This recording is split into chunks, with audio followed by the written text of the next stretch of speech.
بالله من الشيطان الرجيم بسم الله الرحمن الرحيم قال الله تبارك وتعالى في كتابه المجيد وهو قوله الحق بسم الله الرحمن الرحيم إن الله لا يغير ما بقوم حتى يغيروا ما بأنفسهم وإذا أراد الله بقوم سوءا فلا مرد له۔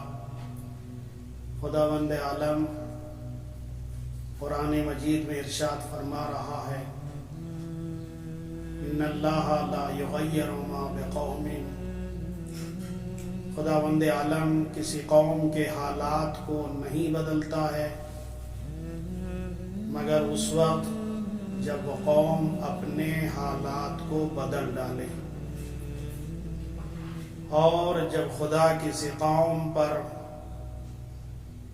عذاب نازل کرنے کا ارادہ کر لیتا ہے تو کوئی اسے ٹال نہیں سکتا ہے، فلا مرد لہ، اور بس خدا ہی ان کے لیے ولی و سرپرست ہے، خدا ہی ان کا رہبر ولی سرپرست ہے۔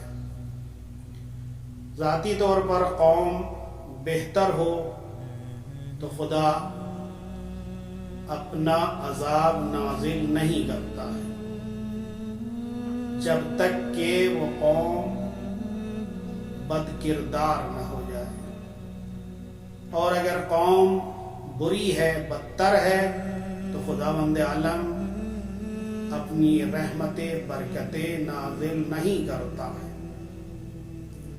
خدا کسی قوم کے حالات کو نہیں بدلتا ہے مگر اس وقت جب قوم اپنے حالات کو بدل ڈالے۔ قوم بہتر ہو، اچھی ہو تو عذاب نازل نہیں کیا جاتا، قوم اگر بری ہو، بد کردار ہو تو اس پر خدا اپنی رحمتیں برکتیں نازل نہیں کرتا ہے۔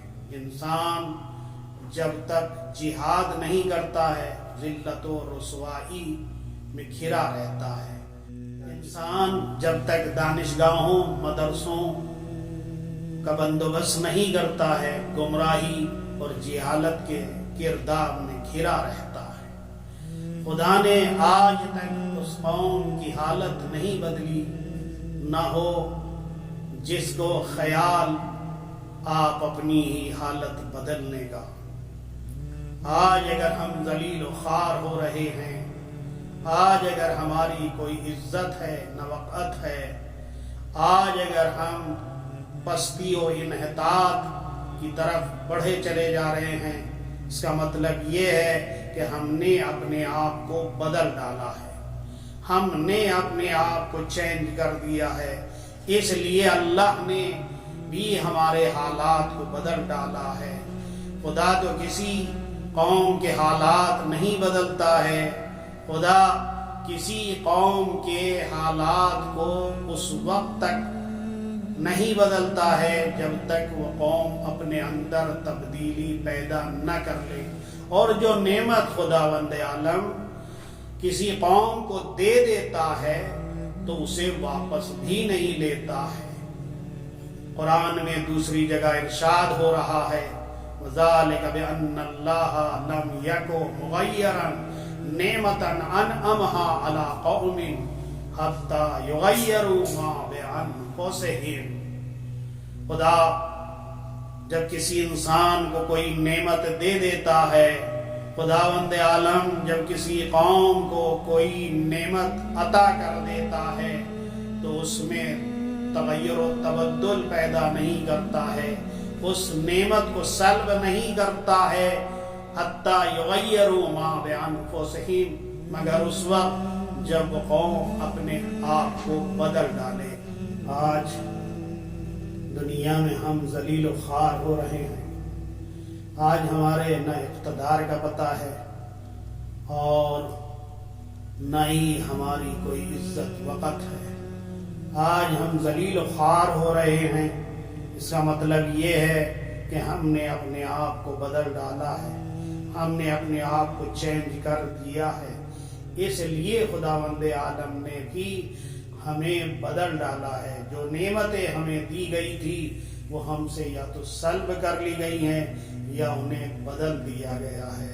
خداوند عالم قرآن میں صاف اعلان کر رہا ہے، ان اللہ لا یغیر ما بقوم حتی یغیروا ما بانفسہم۔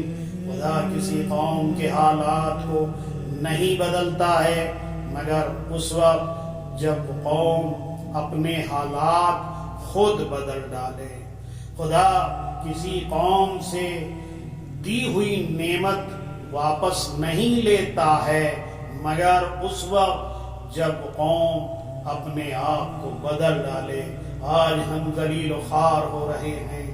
آج اگر ہم اس دنیا میں انحطاط و پستی کی طرف جا رہے ہیں تو اس کا مطلب یہ ہے کہ ہم نے اپنے آپ کو بدل ڈالا ہے، ہم نے اپنے آپ کو چینج کر دیا ہے۔